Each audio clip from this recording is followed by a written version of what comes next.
These are the films that I admire the most that have come out since I have become a director myself. The first movie is actually my favorite movie that has come out in the last 17 years, and that is... He's the video store clerk who became a king, the auteur of adrenaline-fueled dialogue, fractured timelines, and, well, feet. For over 3 decades, Quentin Tarantino has been more than a filmmaker. He's a genre unto himself, a walking encyclopedia of cinema who bleeds celluloid and speaks in pop culture references. His filmography isn't just a collection of movies, it's a universe, interconnected by bloodlines, brands of cigarettes, and a singular, unmistakable voice. We, the fans, the critics, the cinephiles, have spent years debating, dissecting, and ranking his work. We've argued over which film has the sharpest script, the most shocking violence, or the coolest soundtrack. But there's only one opinion that can truly settle the score: the opinion of the man himself. For decades, he's given us his films, but what has he really thought of them? Quentin Tarantino has famously said his movies are like his children, but every parent has a favorite. Recently, he finally went on record, not just naming his favorite, but ranking his entire legendary filmography. And the #1 film is probably not the one you're thinking of. So, how does the master himself rate his own masterpieces? Every filmography has to have a bottom, a film that, for one reason or another, just lands last. For Quentin Tarantino, that film is, hands down, Death Proof. He doesn't mince words, openly calling it his worst movie. In a roundtable with The Hollywood Reporter, he was blunt.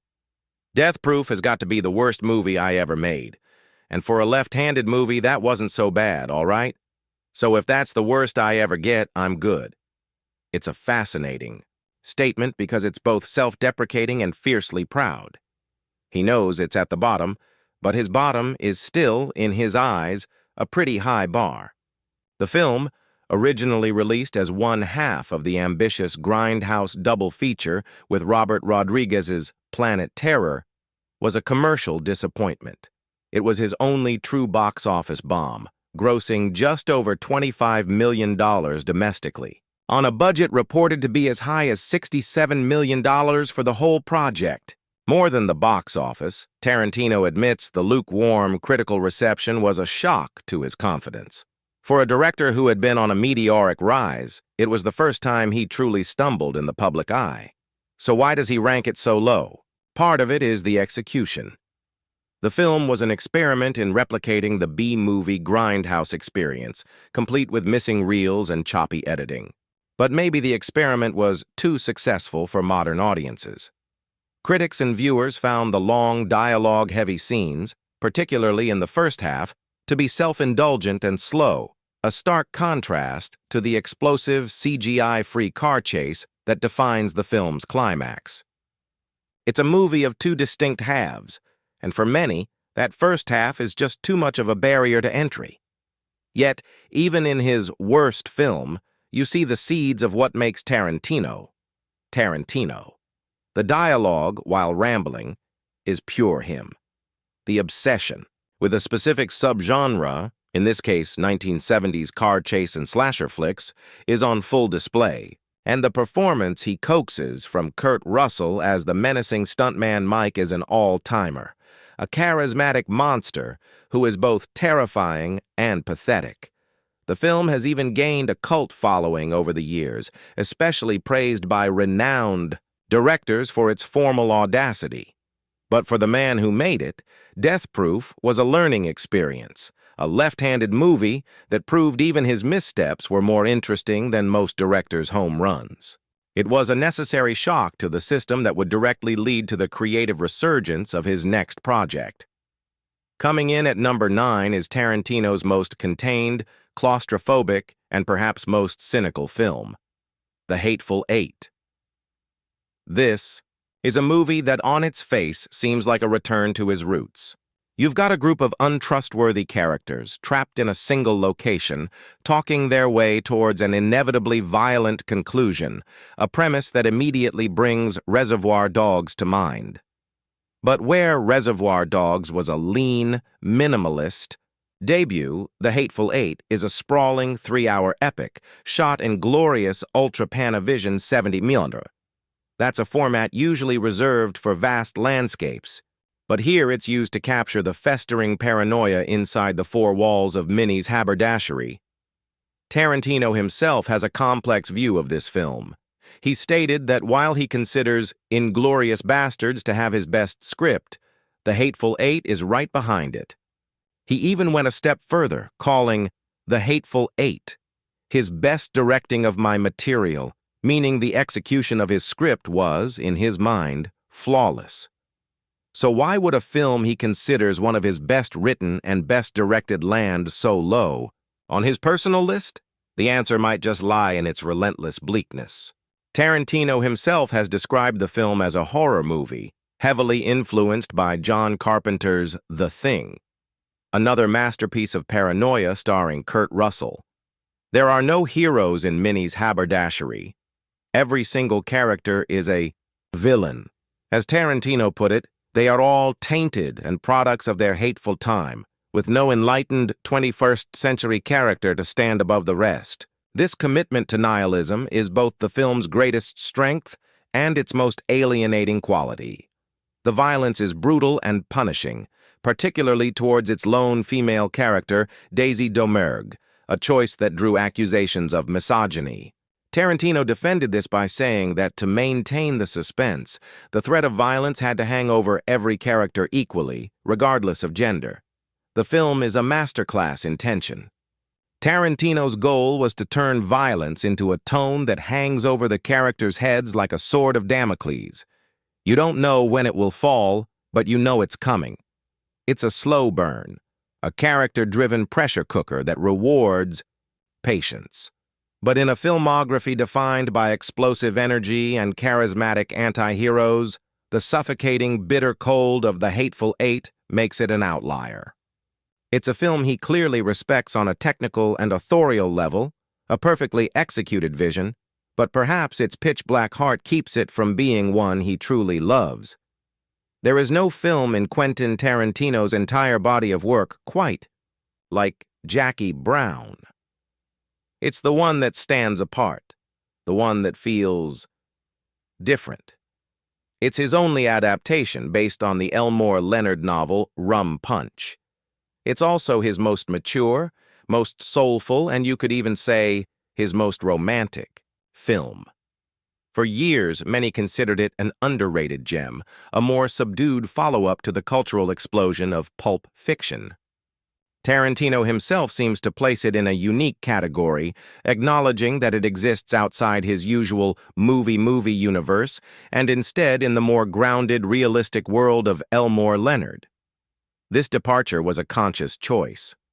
After the frantic energy of his first two films, he decided to make a low-key movie.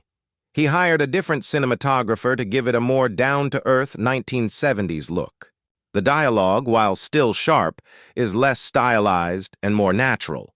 The characters speak in their own voices, not just Tarantino's. This really shines through in the central relationship between Pam Grier's Jackie and Robert Forster's Max Cherry. Their connection isn't built on witty banter, but on quiet moments of shared vulnerability and a mutual understanding of getting older and facing a life of diminishing returns. The scene where they just sit in Jackie's apartment, listening to the Delphonics and talking, is one of the most tender and human moments in his entire filmography. Tarantino's reverence for the source material is obvious. Elmore Leonard himself called the screenplay the best adaptation of his work he'd ever read. And the casting is pure genius. He brought back two icons of the 70s, Pam Grier and Robert Forster, and gave them the roles of a lifetime. Forster earned a much-deserved Oscar nomination for his soulful performance, while Grier nabbed a Golden Globe nomination, cementing an incredible comeback. For Grier, it was a full-circle moment. Tarantino had been a fan since he was a teenager and had posters of her movies in his office when she came to audition. So why isn't it higher? Maybe because it is so different. It doesn't have the non-linear pyrotechnics of Pulp Fiction or the operatic violence of Kill Bill. Its pleasures are more subtle. The plot, a complex series of double crosses, requires you to pay close attention. For some, the deliberate pacing can feel slow, but for Tarantino, it seems to be a film he deeply respects for what it represents.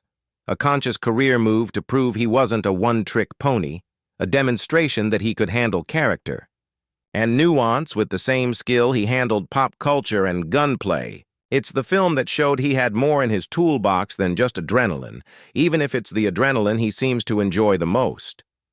This is where it all began.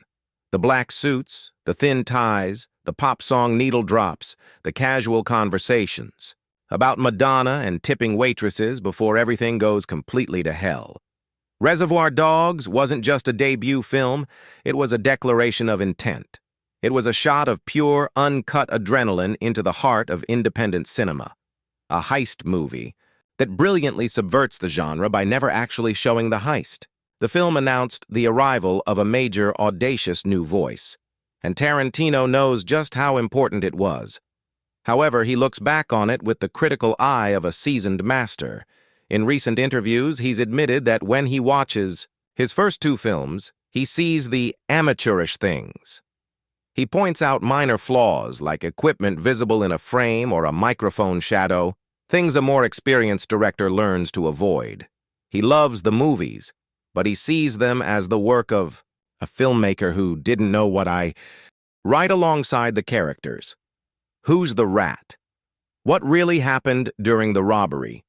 The answers are revealed slowly, through dialogue and flashbacks, turning a simple premise into a gripping mystery. The dialogue itself became instantly iconic. That opening diner scene is a perfect distillation of the Tarantino style, mundane pop culture analysis right up against the deadly serious business of crime. And then there's the violence. The ear-slicing scene, set to the cheerful pop of Stealers' Wheels Stuck in the Middle with You, is still shocking today. It's a perfect example of Tarantino's ability to create a jarring tonal clash, forcing the audience to confront the brutality of the act without the comfort of a dramatic score. It's raw, it's visceral, and it cemented his reputation as a director who would not shy away from the uglier aspects of his stories. Reservoir Dogs is the foundation upon which his entire cinematic universe was built.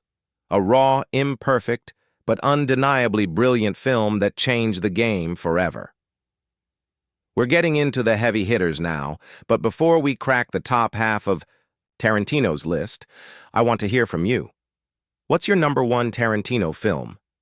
Is it one of the classics we've already covered, or is it one of the titans still to come?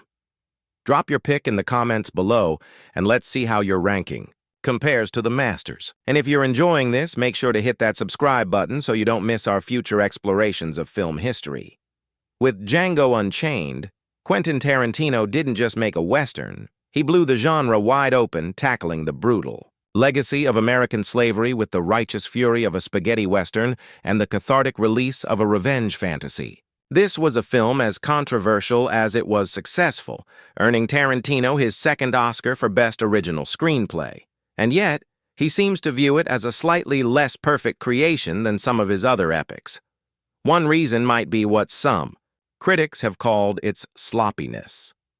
While the first two-thirds of the film are a masterfully paced journey building the relationship between Django and Dr. King Schultz, the final act, particularly the massive shootout at Candyland, can feel more like a conventional action sequence than his typically inventive set pieces.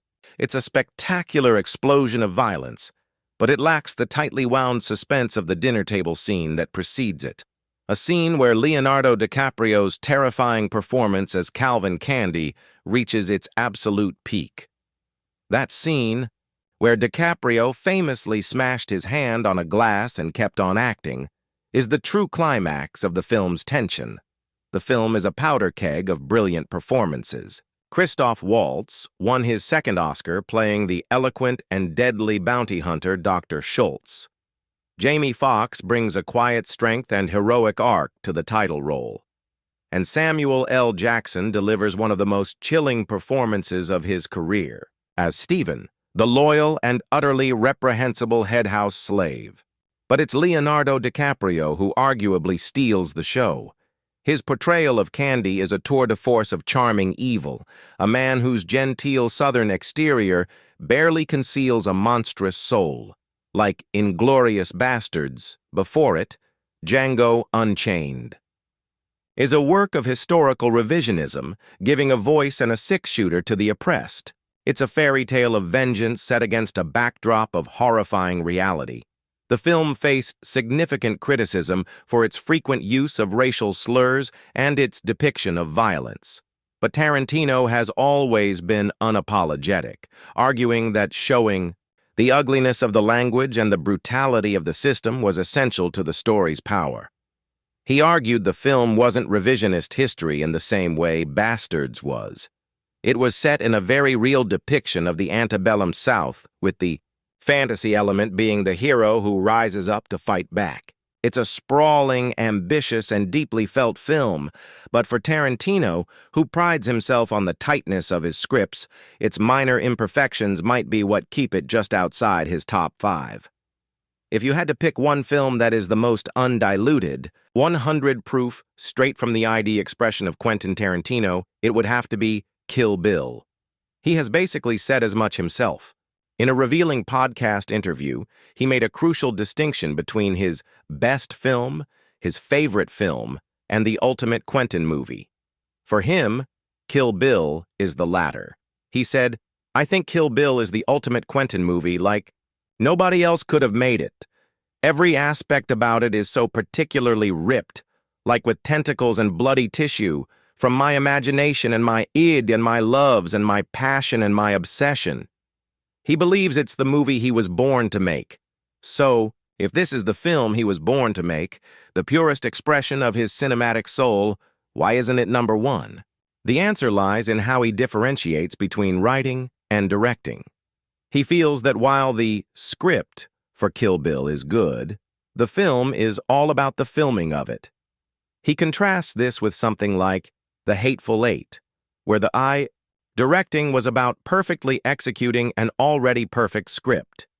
With Kill Bill, the filmmaking itself, the visual language, the action choreography, the blending of genres, was the main act of creation, and what a creation it is. Originally conceived as one massive epic before being split into 2 volumes by Miramax, the film is a breathtaking collage of Tarantino's deepest loves.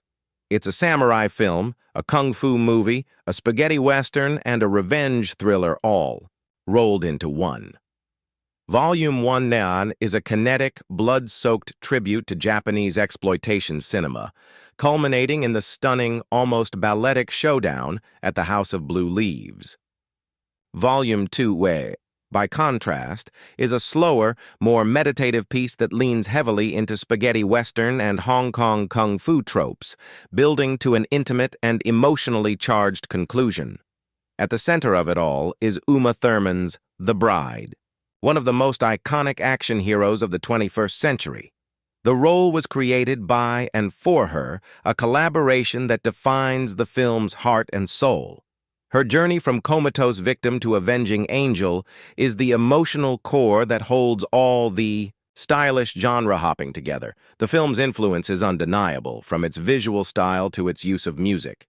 The Ennio Morricone cues in Volume 2/6 are a direct nod to the spaghetti westerns that Tarantino adores, a love that would fully blossom in his later work. Kill Bill is Tarantino unleashed, a vibrant, violent, and deeply personal love letter to the movies that made him. It might not be his best work in his own eyes, but it is, without a doubt, the most him. For nearly 3 decades, if you asked any fan or critic to name Quentin Tarantino's best film, the answer would almost always be Pulp Fiction. The film didn't just launch him into the stratosphere, it fundamentally changed the landscape of independent cinema. It was a cultural phenomenon, a bolt of lightning that made film cool again, for a whole new generation. its non-linear structure, its endlessly quotable dialogue, its perfect blend of violence and comedy, it was revolutionary. For years, everyone just assumed this was Tarantino's favorite child, too. But recently, his perspective has shifted, placing it just outside his personal top 3. Why?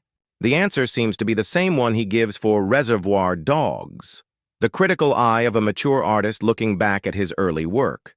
He's mentioned the amateurish shots that bother him in Pulp Fiction, the small technical imperfections that a more seasoned director would have avoided. He also seems to have a greater fondness for the films he made later in his career, perhaps seeing them as the work of a filmmaker at the absolute height of his powers. It's not that he doesn't love Pulp Fiction, it's that he feels he got better, but it's impossible to overstate this film's impact. It won the Palme d'Or at Cannes and earned Tarantino his first Oscar for Best Original Screenplay. The screenplay is a labyrinth of intersecting stories, a Mobius strip of hitmen, boxers, gangsters' wives, and diner robbers whose lives collide in unexpected ways. The film revitalized John Travolta's career, turning him from a has-been into an icon all over again. The dance scene between Travolta and Uma Thurman at Jack Rabbit Slim's is one of the most memorable moments in modern film history. The dialogue is legendary. From conversations about royales with cheese to the biblical pronouncements of Jules Winfield, every line is crafted with musical precision. The film's structure was its most audacious element. By scrambling the timeline, Tarantino plays with cause and effect, life and death. We see a character die, only to see him alive and well in a later scene that takes place earlier in the story. This narrative playfulness was a revelation, inspiring a legion of imitators throughout the 90s. Pulp Fiction crackles with the energy of a young artist who knows he's rewriting the rules. It may no longer be his personal number one, but for a generation of moviegoers, it will always be the quintessential Tarantino film. For Quentin Tarantino, there's a difference between best and favorite. And while his favorite has shifted for a long time, he has been crystal clear about which film he considers his masterpiece, his single greatest achievement as a writer. That film is Inglourious Basterds. He has stated, flat out, Inglourious Basterds is my best.